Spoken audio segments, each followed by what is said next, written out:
Bonjour mes parfumés royales, nous sommes dans notre dernière partie de la série L'âme, la partie 5. Et cette fois-ci, je vais juste parler de mon âme, de témoigner comment le Seigneur a délivré mon âme et comment cette libération m'a aidé à jusqu'à aujourd'hui être la personne que je suis. Je ne sais pas comment commencer, comment parler de cet état d'âme, comment témoigner.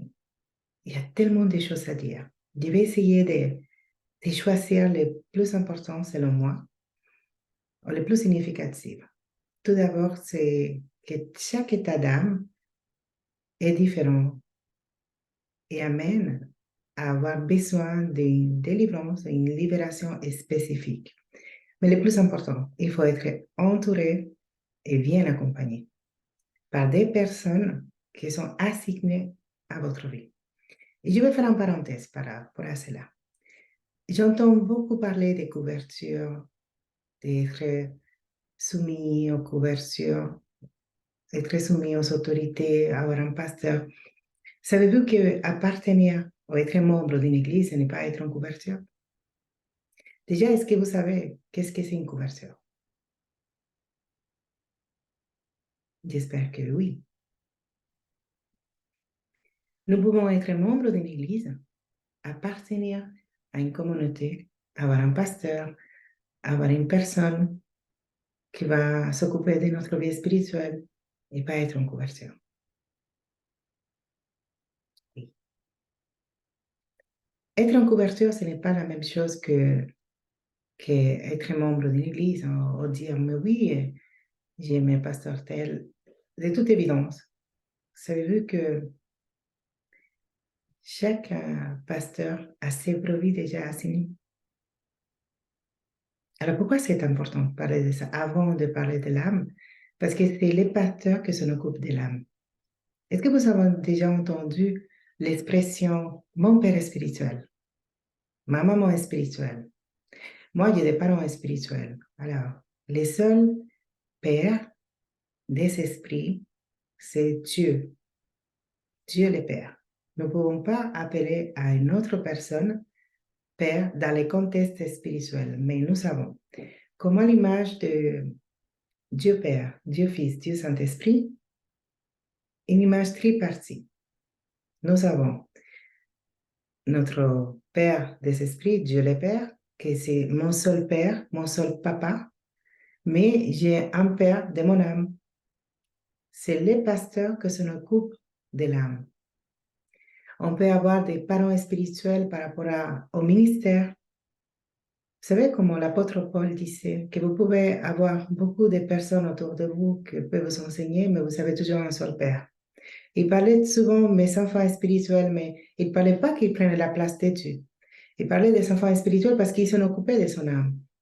Alors, il faut, pour bien être accompagné, savoir si vous êtes déjà en conversion, si vous savez cette personne qui veille et s'en occupe de votre âme. Parce qu'être assis dans une église à écouter des enseignements, ce n'est pas avoir une conversion, ni un père spirituel. Parce que la plupart des personnes qui sont dans, je ne dis pas tous, hein, la plupart des personnes qui ne connaissent pas ce principe du royaume, ils considèrent que parce qu'ils sont assis dans une assemblée, parce qu'ils sont dans une église, qu'ils sont déjà en couverture spirituelle. Non. Ils s'appartiennent à une assemblée, ils sont membres d'une institution religieuse, mais ils ne sont pas en conversion. Parce qu'une conversion va au-delà des rituels, des dogmes, des lois établies par l'homme. Une conversion, c'est une personne qui s'en occupe de veiller, prier, intercéder, garder, couvrir, protéger, accompagner, éduquer, libérer et délivrer ton âme.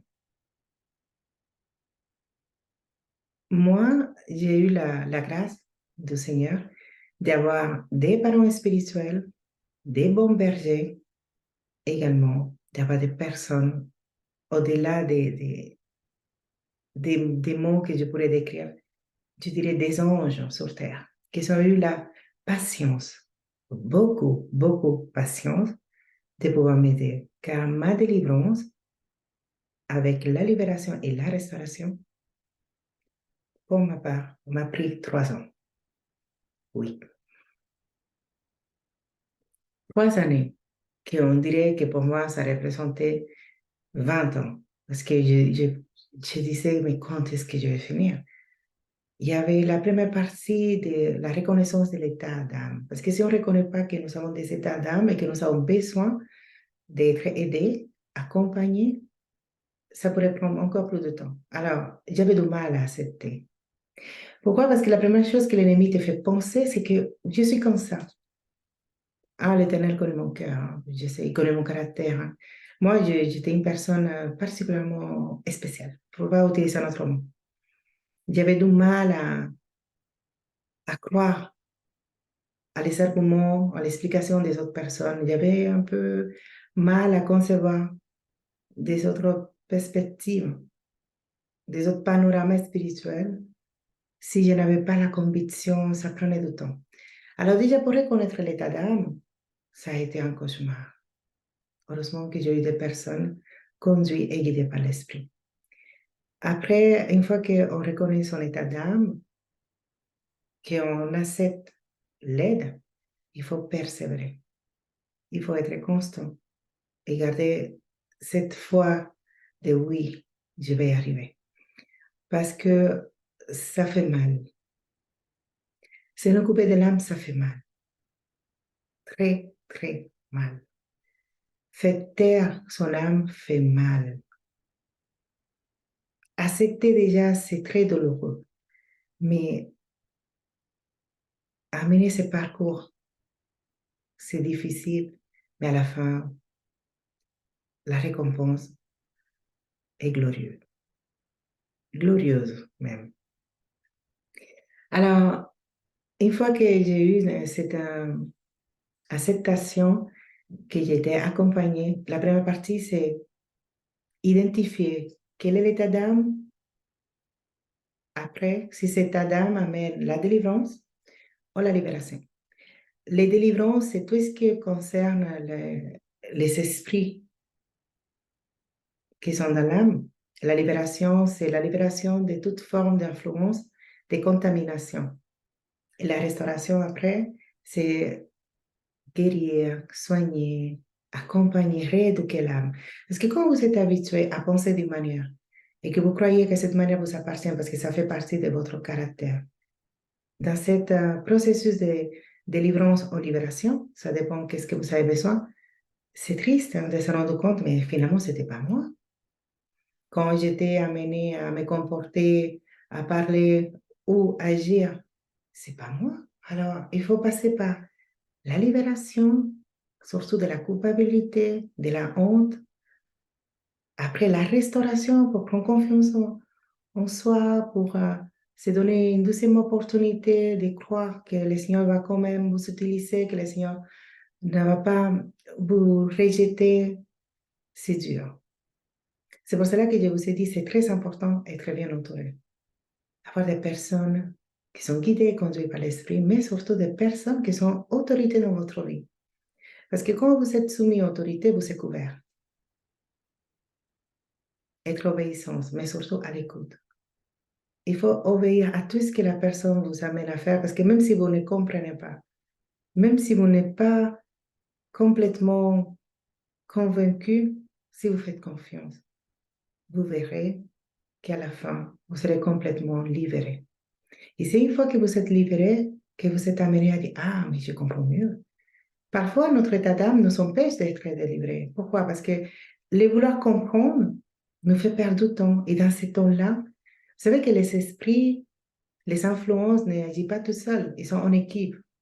Par exemple, l'esprit de peur ne va pas agir tout seul. Il va amener des équipes, des coéquipiers. L'esprit de contrôle ne va pas agir tout seul. Alors que, une fois qu'on a identifié la situation, l'état d'âme, on va commencer le processus de délivrance, libération et restauration. Il faut les trois. La délivrance, la libération et la restauration.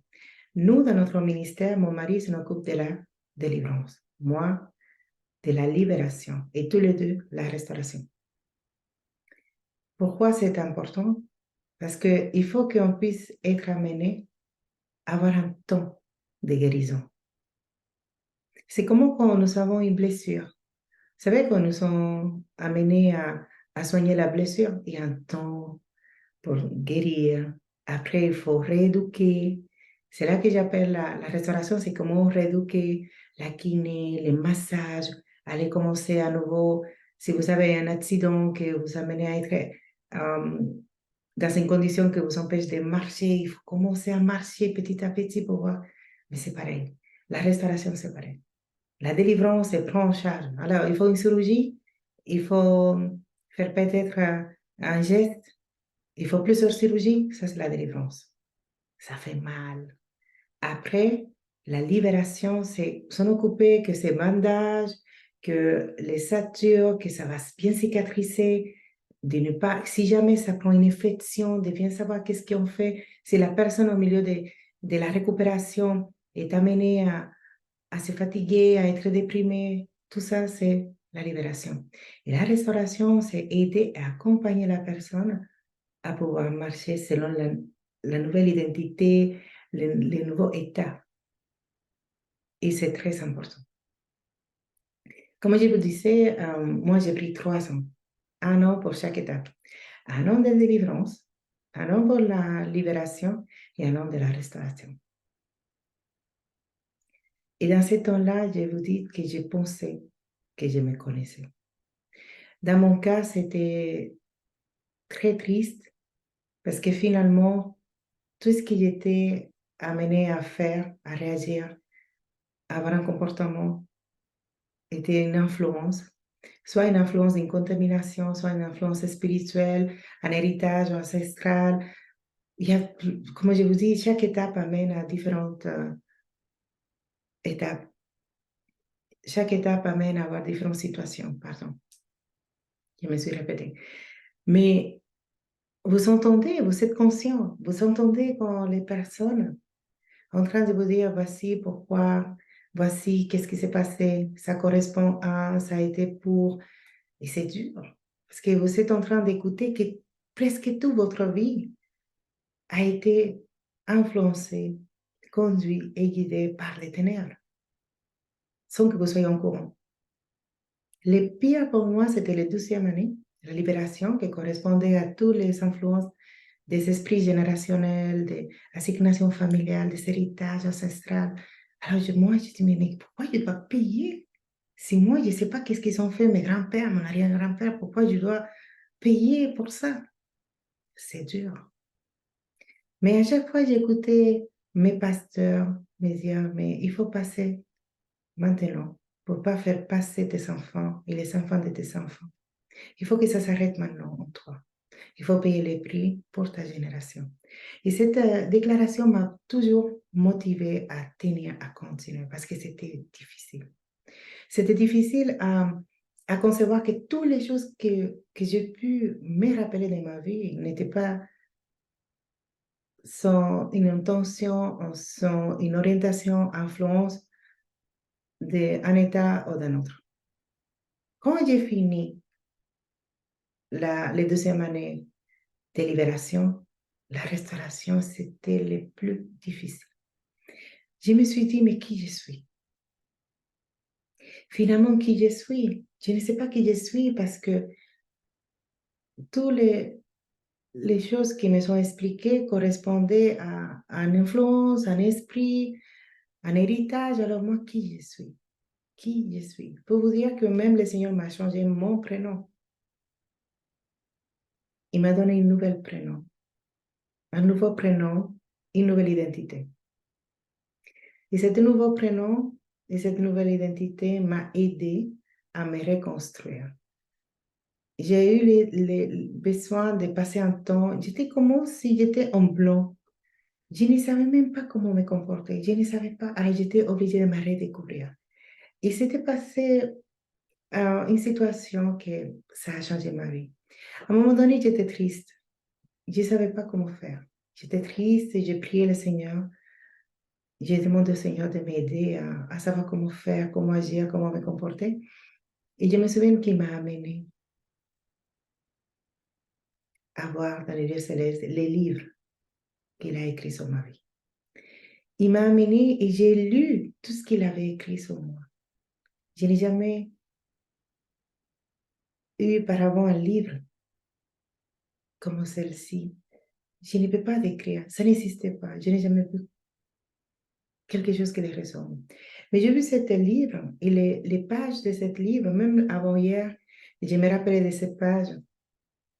Je ne sais pas comment c'est tous les minéraux, tous les matériaux, toutes les pierres, tous les trésors, ils ont été fusionnés pour créer ce livre.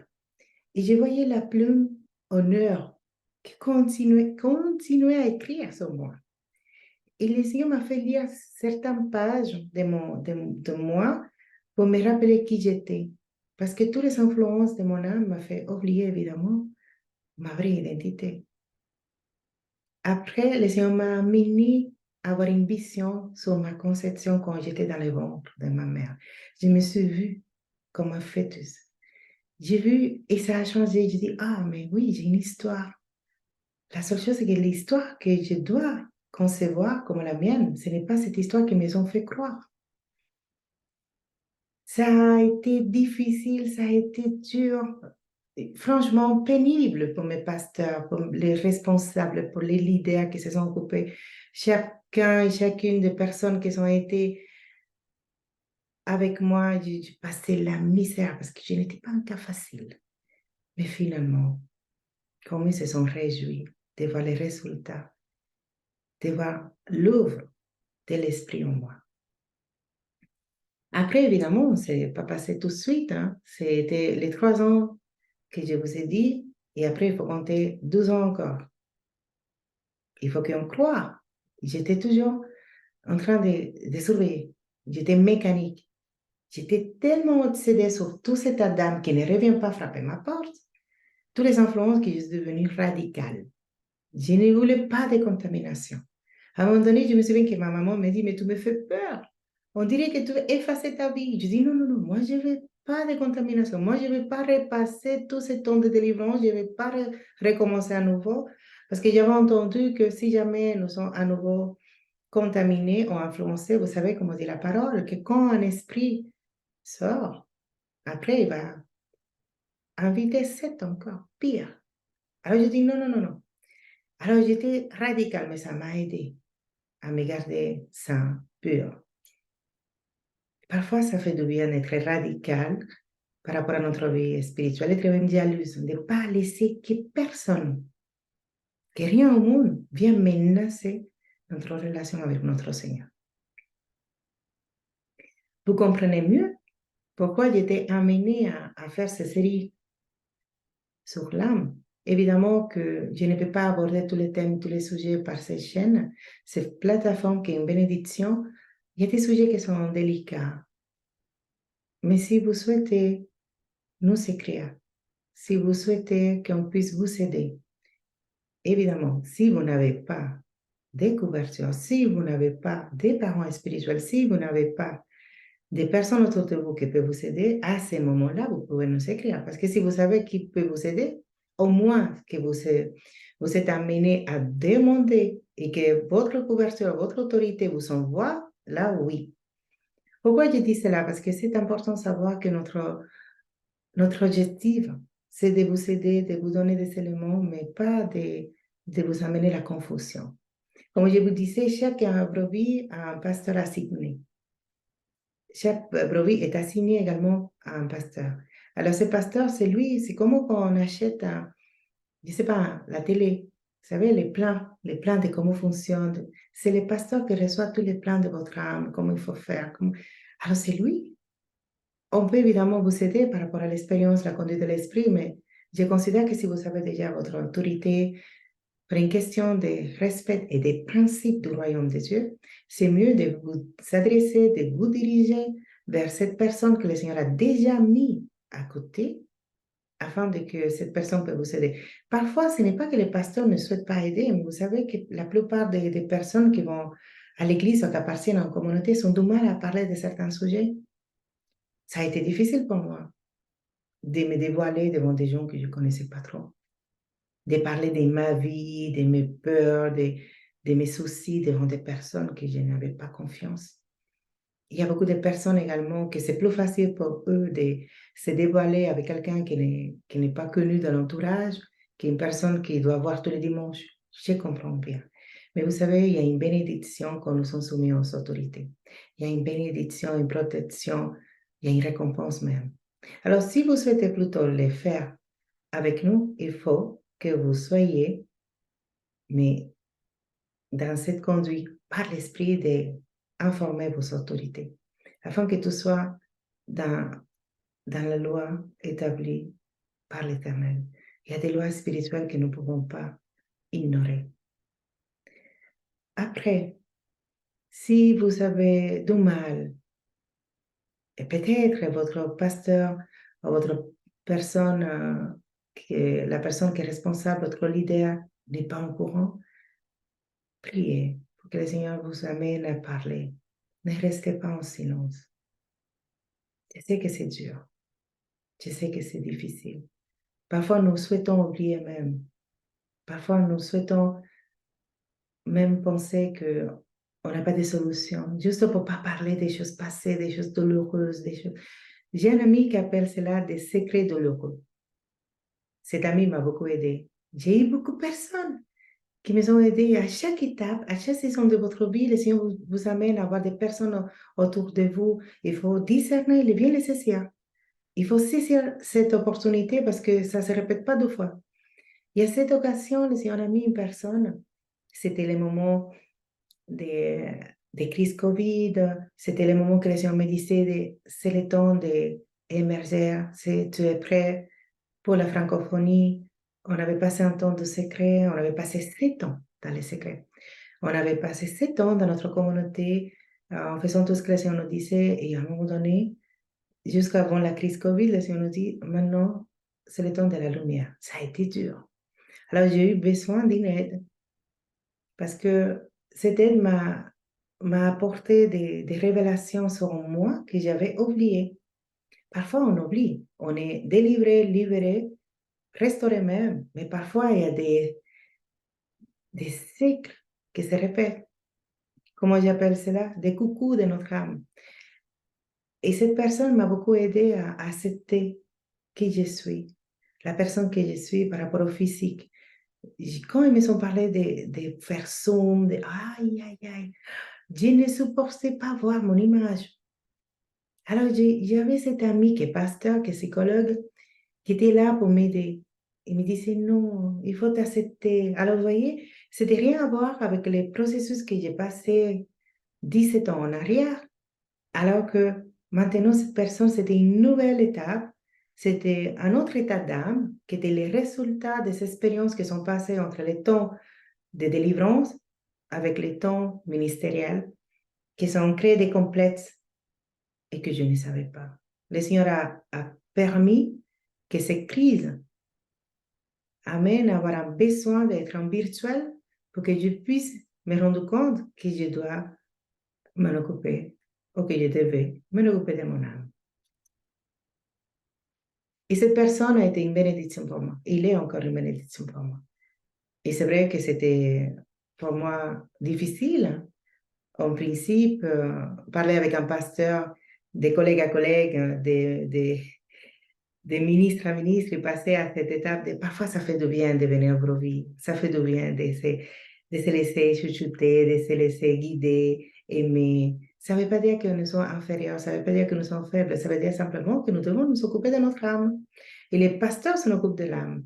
Alors, par la grâce du Seigneur, cette personne est psychologue également. Alors, ça m'a apporté une aide précieuse. Et ce temps-là, c'était pour moi. Moi qui je croyais qu'il était au top des tops. Et le Seigneur me confronte avec cette... évidemment, je me justifiais très bien parce qu'il disait, ah, non, non, non, non, non, moi, c'est le marketing spirituel, c'est virtuel. Moi, j'ai critiqué, moi, j'étais derrière. Je faisais partie de ceux qui critiquaient les gens qui étaient toujours... Et finalement, j'avais peur de me voir, j'avais peur de m'accepter. Et si je n'aurais pas accepté l'aide de cet homme de Dieu, je serais toujours cachée derrière et je n'aurais pas obéi les mandats que le Seigneur m'a amenés. Mais après, ce n'est pas fini. j'ai accepté les sous. Mais quand le Seigneur a commencé à me parler, il faut créer une chaîne de YouTube. Je dis non, là, c'est, non, non, non, là, c'est trop. D'accord, j'accepte mon image, j'accepte qui je suis, j'accepte que les personnes puissent me critiquer. Alors, je vous fais un parenthèse pour que vous compreniez un peu quel est l'état de mon âme, que ça a été restauré, libéré et après restauré. Moi, j'étais très perfectionniste. Et moi, mon langage, ma langue maternelle espagnole, moi, je suis très exigeante. Je suis écrivante. Alors, moi, j'ai la grammaire, la langue, la prononciation en espagnol, c'est presque parfaite. Je n'aime même pas, je parle espagnol, je ne répète pas un mot. J'adore, j'aime beaucoup parler correctement les langages, la linguistique, la grammaire, l'univers des lettres. Mais comment je pourrais faire en français que j'ai appris le français tout seul? Que moi, je n'ai pas une richesse de vocabulaire. Moi, j'ai appris tout seul. Si ce n'est pas le Saint-Esprit qui m'aide, alors vous pouvez être rassuré que le Seigneur est avec nous parce que c'est lui qui nous a enseigné la langue, c'est lui qui nous a amené. On n'avait pas connaissance, ni de langage spirituel, ni de rien d'autre. Je vais vous donner même un secret. Jusqu'à aujourd'hui, depuis 2015, ça veut dire bientôt 9 ans, juste aujourd'hui, je n'ai jamais vu un message, un enseignement en français. Je ne sais pas qu'est-ce que les gens disent par là, par-ci. L'esprit, pour traiter cette complète et pour me donner la confiance que c'était lui qui m'a mené, tu ne vas pas voir ni regarder ailleurs. Tu vas être à l'écoute et tu vas te laisser conduire par moi. Alors, je pourrais apprendre, je pourrais être plus confiant. Si j'aurais écouté des messages, j'aurais écouté des prédications, je pourrais apprendre des mots, des manières de dire, des prières. Non, le Seigneur m'a dit non. Pourquoi? Parce que comme j'ai un ministère prophétique, il ne voulait pas que je sois influencée ou que je puisse moi-même douter que c'est lui qui me donne les révélations si jamais j'ai écouté une révélation, parce que l'Esprit parle à tout le monde, à tous ses enfants. L'Esprit n'est pas exclusivité d'un ministère. Il amène, il parle, il guide à tous ses enfants. Mais en moi, le Seigneur est en train de travailler la confiance, l'obéissance et surtout les positionnements. Il fallait que je me positionne, mais par conviction parfois. C'était difficile. Alors quand le Seigneur m'a parlé de chaîne YouTube, il fallait encore s'en occuper de mon âme. Il y a une autre personne qui m'a beaucoup aidée et c'est grâce à lui que je suis aujourd'hui en train de faire ces vidéos. La personne qui m'a aidée par rapport à cette témoignage, c'était Jean-Louis Lafont, le pasteur Jean-Louis Lafont. Et la personne qui m'a aidée à accepter ce mandat et qui a prié pour moi et que je considère que toutes ces vidéos et tout ce qui va se produire, c'est le résultat de cette prière, de cette déclaration prophétique, c'est Éric Pécha. Il m'a dit, arrête. Il s'est positionné, il a chassé de moi la peur. Je dis, moi, la peur? Non, mais moi qui prie contre l'esprit de peur, non, non. Il me dit, oui. Il a fait une déclaration qui m'a bouleversée. Il a dit, l'influence de la peur, des critiques, des jugements, d'acceptation, il a déclaré, est remplacé par la crainte de l'Éternel. Wow. Et par la crainte de l'Éternel, tu vas obéir. Après cette déclaration, il a prié pour moi, il m'a encouragé. J'ai dit, bon, c'est bon. Toujours parce que je ne voulais pas retourner en arrière. Vous savez, s'en occuper de l'âme, ce n'est pas parce que vous avez un ministère, parce que vous êtes positionné qu'il faut négliger l'âme. Non, c'est l'âme qui a toujours besoin d'être sauvée. Vous savez, j'ai la crainte de l'Éternel, toujours quand je lis la parole, les personnes qui sont venues dire à Jésus, mais on dans ton nom, on a chassé des démons dans ton nom, on a guéri. Il a dit, mais je ne vous connais pas. J'ai toujours la crainte de l'Éternel qu'un jour, je me présente devant mon roi et qui me dit, mais qui tu es? Je ne te connais pas. Tu as été tellement occupé dans ton ministère, tellement occupé dans ton mandat, tellement occupé dans toutes tes responsabilités spirituelles que tu m'as oublié. Tu ne te connais pas. C'est la crainte. C'est le pire cauchemar que je ne peux même pas penser. Et par rapport à cette crainte de l'Éternel, quand il a utilisé crainte de l'Éternel, je dis, c'est bon, je vais me occuper de mon âme. Alors j'ai parlé à mon âme, j'ai dit, mon âme, oublie, tout est complète, mon âme, ne sois pas influencé par le passé, être perfectionniste, que tout soit bien fait. Mon âme, tu dois être humble, s'il faut faire des erreurs, pardonnez-moi. Si parfois, il y a des mots en espagnol qui sont féminins et qu'en français, c'est masculin, et à l'inverse. Par exemple, rendez-vous, c'est masculin, en espagnol, c'est féminin. Parfois, je ne sais pas si c'est féminin ou masculin. Pardonnez-moi, mais je dois obéir. Je dois faire tout ce que le Seigneur me dit de faire parce que le temps est court. Nous n'avons pas de temps à même pas être perfectionniste. Alors, vous voyez, j'avais déjà mon ministère, j'étais déjà positionnée, il y avait toujours des personnes envoyées à s'occuper de mon âme. Pourquoi? Parce que l'âme peut s'opposer à l'accomplissement du mandat, du ministère. Et je ne parle pas d'un ministère en parlant, ministère c'est servir le royaume. Je ne suis pas une personne qui me parle de qui je suis, de qu'est-ce que je non, c'est pas important. On doit toujours donner toute la gloire à celui, et le seul à la mériter, notre Seigneur Jésus-Christ. Mais la responsabilité, l'engagement que vous avez eu à cœur, sachez que l'âme peut s'opposer. Parce que l'âme ne veut pas que vous soyez dans l'esprit. L'âme se sent oubliée quand nous sommes dans l'esprit. Elle a besoin d'attirer notre attention. Et parfois, mon âme vient me faire coucou, coucou, je suis là. Et parfois, moi, je dis coucou, ça va? Et c'est là qu'il faut écouter les personnes autour de nous, nous parler. Ne soyez pas gênés si une personne vous rappelle qui vous êtes. Ne soyez pas découragés si une personne vient vous dire, mais attention, ça ne te ressemble pas. Le contraire, parlez contraire. Soyez reconnaissants. Soyez dans cette attitude d'action de grâce. Dire merci Seigneur, t'as envoyé des gens. Ah, mais si Jésus, il mérite. Soyez humble. Parfois, nous avons besoin des personnes autour de nous qui nous fait confronter, qui nous amènent des bonnes et des mauvaises.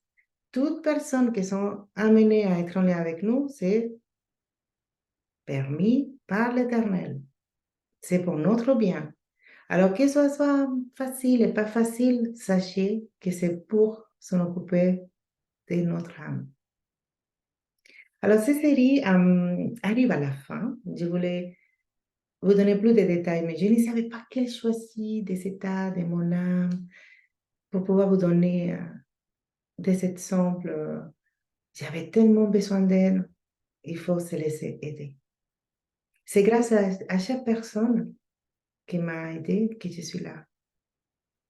Vous ne pouvez même pas comprendre comment je suis reconnaissant de chacune des personnes, de chacune des mains qui m'a appris, mais dit non, pas par là, par ici. Que c'était pas agréable, non, que ça fait mal, oui, qu'il faut parfois, mais c'est pour notre bien. C'est pour cela que j'ai reçu dans mon cœur de m'engager à aider à toutes les femmes qui peut-être ne sont pas eu la même grâce, la même opportunité que moi d'être bien entourées. Peut-être la description des personnes qui sont en couverture en église ne vous correspondait pas, mais ne soyez pas découragés. Vous n'êtes pas seul. Vous pouvez nous écrire à notre adresse mail parfumceleste.fr@gmail.com et nous sommes là pour vous aider. Je ne suis pas tout seul. Nous sommes une famille, nous sommes une équipe. Nous sommes une équipe, mais céleste. L'équipe de Parfum Céleste, c'est une équipe royale céleste. Des femmes remplies de l'amour de Dieu, de l'esprit, mais surtout qui sont l'empathie, la compassion et l'amour de Christ. Nous avons plusieurs programmes de délivrance et de libération qui pourront vous aider. Je vais faire une prochaine série. Cette série est nommée Détox du cœur. Parce qu'on s'en occupe de notre âme, également, on doit s'en occuper de notre cœur. Et dans cette série, je vais vous proposer, en faisant la série, la délivrance et la libération.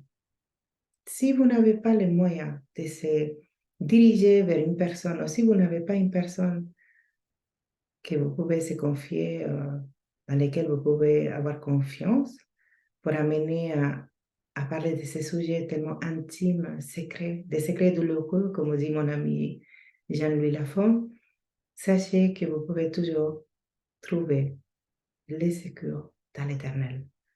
Allez vers la chambre secrète, déversez votre cœur. Dice, Seigneur, écoute, je ne sais pas, je ne comprends pas trop c'est quoi, c'est couverture, pas couverture, pasteur, ça ne me parle pas du tout.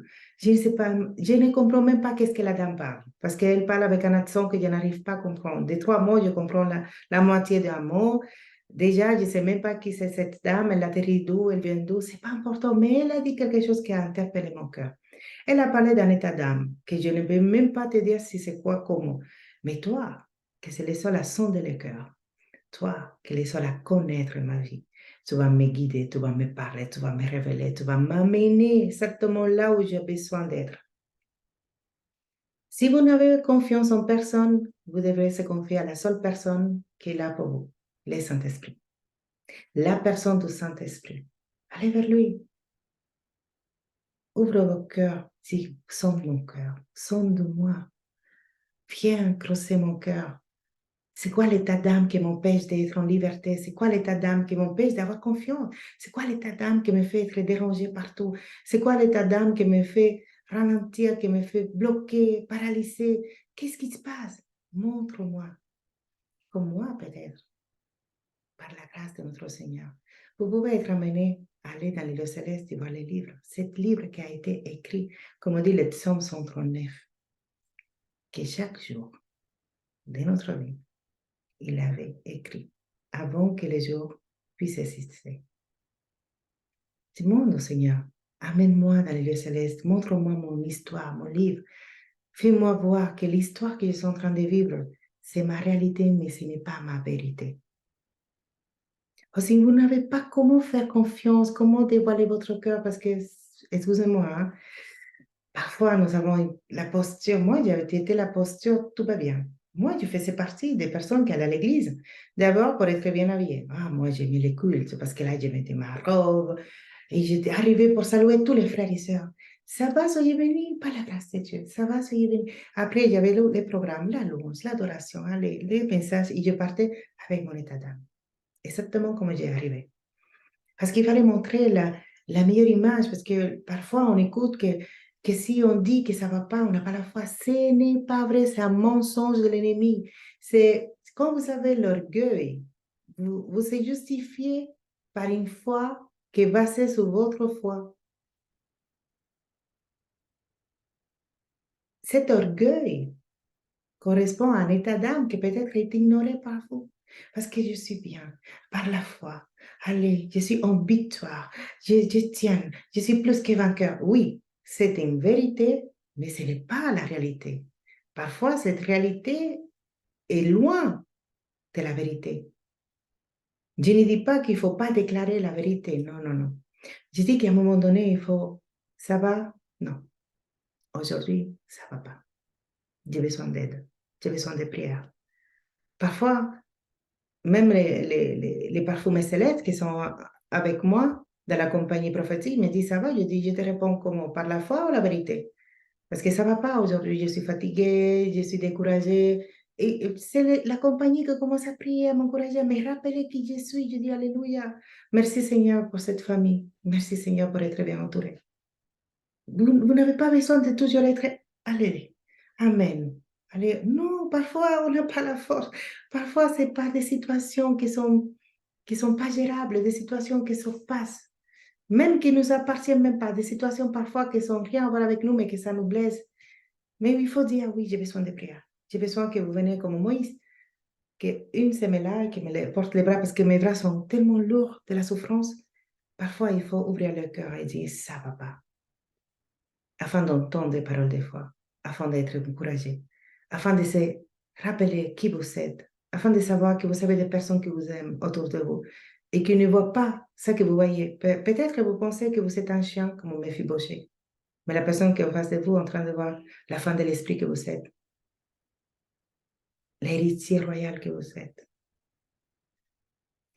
Je vous bénis avec des bénédictions au-delà. Et la seule chose que je vous demande, ayez confiance en l'Éternel. La dernière partie de la série L'âme. Merci de m'avoir accompagné, merci de m'avoir fait confiance et j'espère vous retrouver dans la série des Thoughts du cœur. Soyez bénis.